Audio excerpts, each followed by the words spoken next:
안녕하세요. 축구 전문 기자 한준입니다.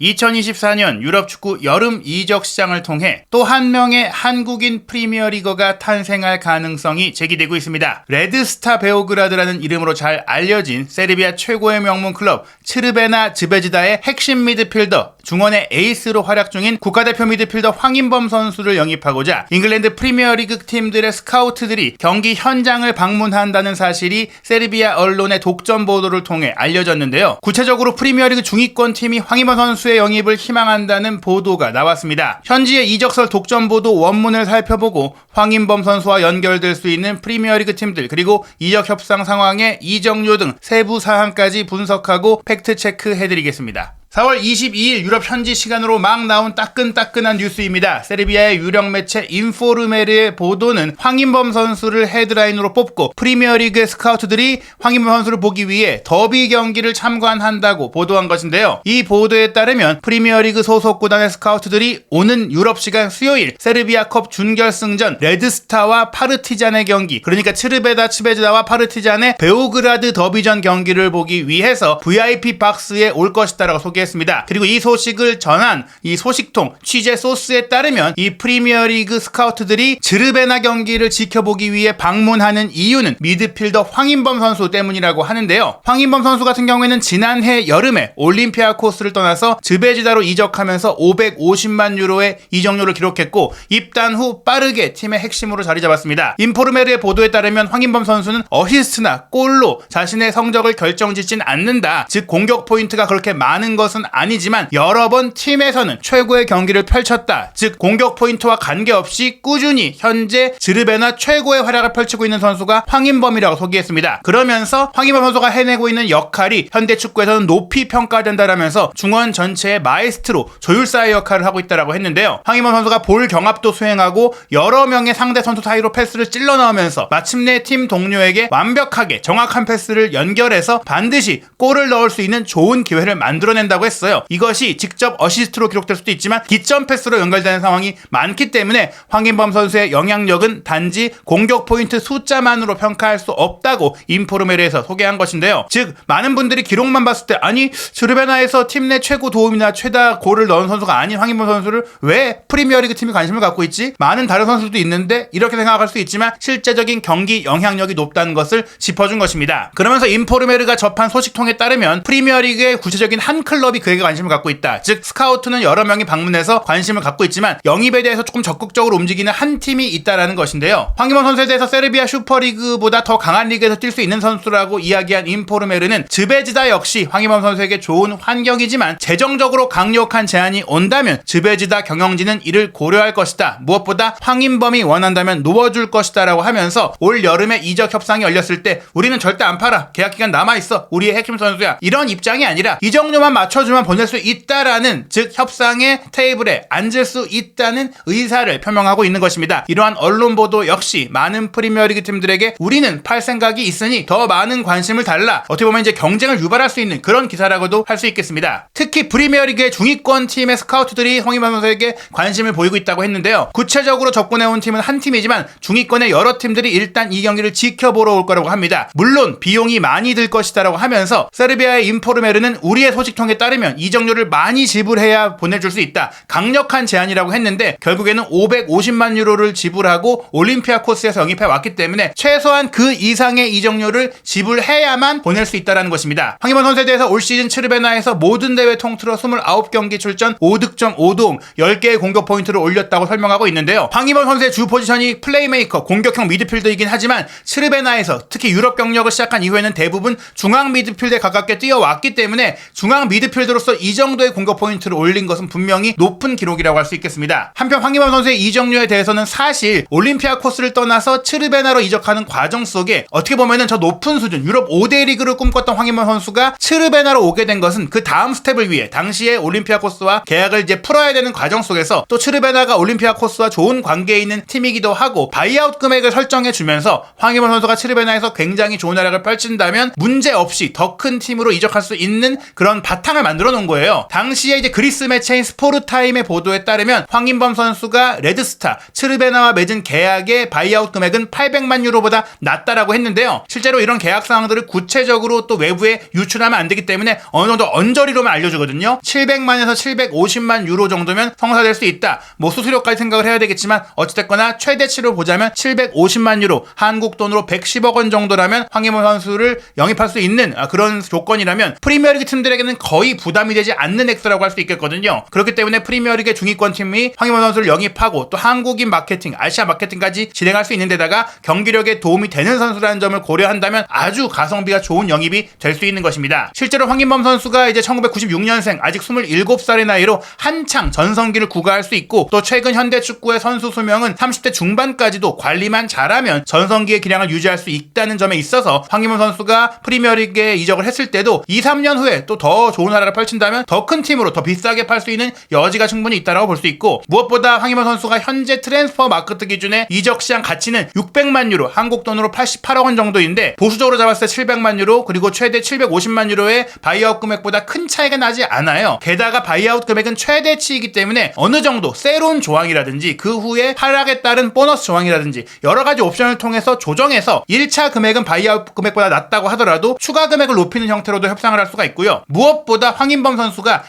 2026년까지 계약되어 있기 때문에 어떻게 보면 이제 계약이 2년밖에 남지 않은 상황이거든요. 게다가 올림피아코스에서 영입을 할 때 이 550만 유로에 달하는 이적료를 3년 분할 할부 납부 방식으로 주기로 했기 때문에 사실 550만 유로를 다 내지도 않은 상황입니다. 그렇기 때문에 지금 이적시켰을 때 더 큰 돈으로 이제 팔 수 있다라면 이 부분들에 있어서 충분히 재정적으로 츠르베나가 효과를 볼 수 있는 것이죠. 황인범 선수 같은 경우는 올 시즌 세르비아 슈퍼리그 22경기 4득점 4도움 그리고 UEFA 챔피언스리그 조별리그 6경기에 모두 출전하면서 1득점 1도움을 기록했는데요. 특히 이 챔피언스리그에서 맨시티를 상대로 1득점 1도움을 올렸기 때문에 이러한 활약이 프리미어리그 팀들의 관심을 유발했다라고 볼 수 있겠습니다. 우선 츠르베나에서 최근 황인범 선수가 리그 기준으로는 16경기 연속 선발 출전을 하고 있고 현재 정규리그 종료 후 챔피언십 라운드에서도 선두를 달리고 있는데 지금 이제 아시안컵 참가로 인해 잠깐 공백이 있었잖아요. 다행인 것은 그 시점 사이에 세르비아 리그도 조금의 휴식기를 가졌던 것인데 아시안컵이 있기 전에 세르비아 리그 진출 이후 첫 득점과 첫 도움을 올렸고 그 이후 아시안컵에서 조금 아쉬운 결과를 얻었지만 최근에 많은 공격 포인트를 몰아치면서 2, 3월에만 3득점 3도움을 기록하면서 꾸준한 정말 최근의 연승행진 과정 속에 아주 큰 역할을 황인범 선수가 하고 있는 것입니다. 하지만 무엇보다 황인범 선수에 대한 관심을 높인 것은 말씀드린 챔피언스리그 조별리그에서 맨시티를 상대로 펼쳤던 2경기에서의 활약인데요. 황인범 선수가 개인적으로도 맨시티와의 경기에 큰 동기부여를 가졌기 때문이기도 하지만 본인의 클래스를 이 경기에서 많이 보여줬어요. 지난해 9월 19일 맨시티 원정에서 츠르베나가 3대1로 패배했지만 당시에 선제골을 츠르베나가 기록을 했고 그 선제골의 기점을 황인범 선수가 좋은 패스로 뿌려냈던 바가 있습니다. 당시에 아무래도 맨시티가 공세를 펼치다 보니까 황인범 선수의 히트맵도 수비 지역으로 많이 쏠려 있었지만 83분 동안 뛰면서 공격적인 역할을 수행하면서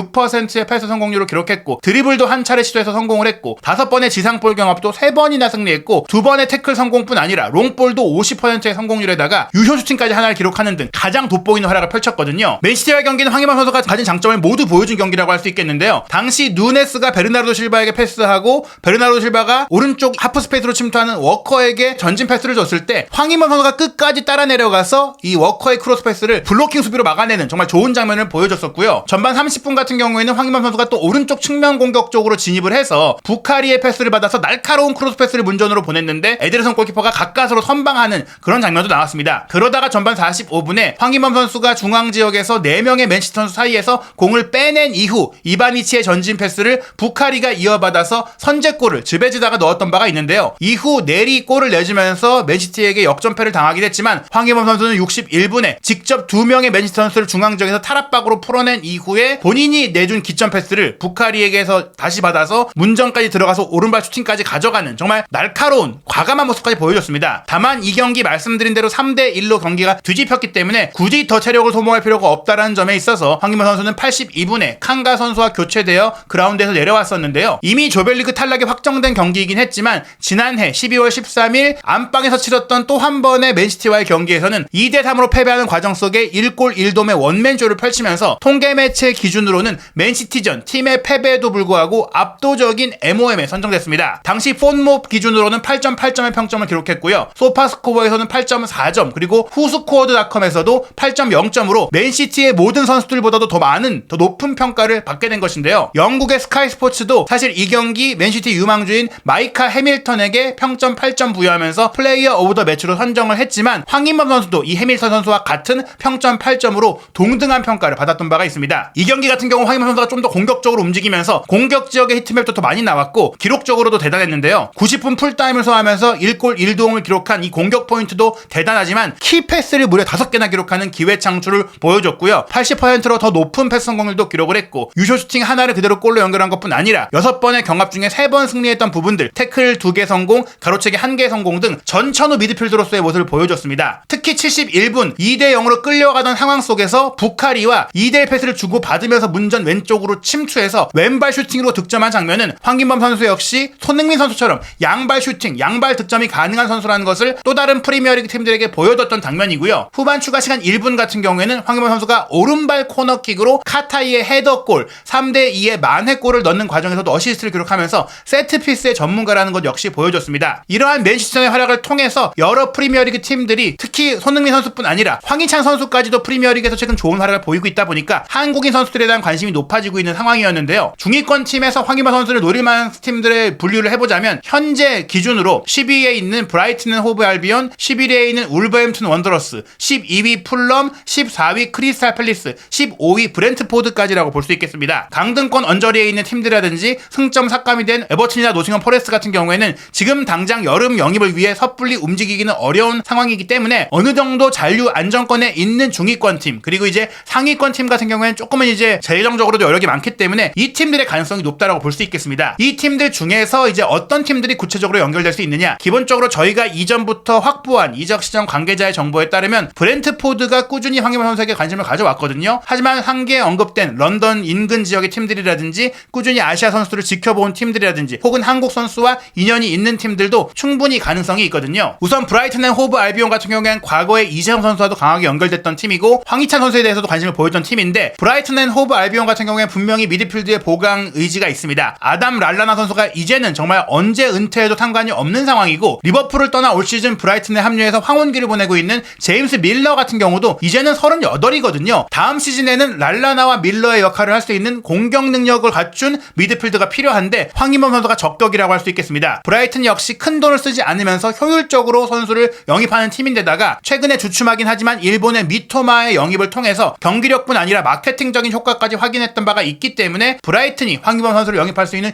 유력한 후보팀 중에 하나라고 볼 수 있겠고요. 울버햄튼 원더러스 같은 경우에는 이미 황희찬 선수가 활약하고 있는데다가 정상빈 선수도 영입을 했었다가 결국에는 이제 그라스호퍼 스위스에서의 임대 생활에서 조금 어려움을 겪다 보니까 최종적으로는 현재 미네소타로 떠나게 됐잖아요. 하지만 울버햄튼은 꾸준히 많은 한국 선수, 아시아 선수를 지켜보고 있고 현 시점에서 미드필드 라인을 보자면 브라질 출신의 주앙 고메스 선수가 올 여름 이적 시장에 맨유 혹은 아스널로 이적할 수 있다는 이적설이 제기되고 있는 상황입니다. 주앙 고메스가 떠날 경우 그 자리를 정확하게 대체할 수 있는 선수가 황인범 선수라는 점에서 황희찬, 황인범 선수가 한국인 황 듀오를 구축할 수 있다는 점에 있어서도 울버햄튼 역시 황인범 선수 영입을 위해 움직일 수 있는 팀이라고 볼 수 있고요. 런던의 한인 거주 지역인 뉴 몰든 인근에 연고를 하고 있는 풀럼 역시 꾸준히 한국 선수들과 연결되어 왔던 팀이죠. 풀럼은 과거에 손준호 선수 영입을 추진하기도 했던 팀인데 이 풀럼 같은 경우도 현재 핵심 중앙 미드필드인 주앙 팔리냐가 이적 시장이 열릴 때마다 꾸준히 빅클럽으로 이적설이 돌고 있기 때문에 팔리냐가 떠난다는 가정을 한다면 그 자리에 대체 자원으로 황인범 선수를 영입할 가능성이 충분히 있습니다. 무엇보다 최근에 프리미어리그의 지속 가능성 규정으로 인한 승점 삭감 문제가 크게 대두되고 있기 때문에 이제는 프리미어리그 팀들도 너무나 막대한 돈을 크게 마구 지르지는 않고 있고 특히 중하위권 팀 언제든지 승점 삭감이 될 경우에는 강등까지 떨어질 수 있는 위기에 있는 팀들은 효율적인 가성비 영입을 지켜보고 있는데요. 풀럼도 만약 팔리냐가 떠난다면 황희범 선수를 위해 움직일 수 있는 팀이라고 볼 수 있겠습니다. 그리고 꾸준히 황희범 선수에게 관심을 가져왔던 브렌트포드 같은 경우에는 토마스 프랭크 감독이 개인적으로 황희범 선수를 선호한다라고 알려져 있는데요. 물론 브렌트포드는 옌센, 뇌르고르, 야넬트의 3미들 조합이 탄탄하게 구축되어 있긴 하지만 최근에 조시 다실바도 부상 문제가 있고 그 외에 돌아가면서 부상자가 나오는 데다가 무엇보다 옌센, 뇌르고르, 야넬트 혹은 다실바까지 모두 포괄하더라도 이 선수들이 활동량이나 수비력이나 피지컬이나 혹은 이제 전방 침투 능력이 정말 뛰어난 선수인데 플레이메이커로서 경기 전체를 조율하는 조금 이제 마에스트로 역할을 하는 유형의 선수가 없거든요. 그런 유형의 선수로 황희범 선수가 가세한다면 새로운 공격 전술과 조합도 가능하다는 점에 있어서 브렌트포드 역시 이번 여름 이적 시장에 황희범 선수를 노릴 수 있는 팀이라고 볼 수 있겠습니다. 현재 츠르베나 즈베지다는 챔피언십 라운드 세르비아 리그에서 승점 80점으로 선두를 달리고 있기 때문에 지역 라이벌인 파르티잔과 승점 10점 차, 그러니까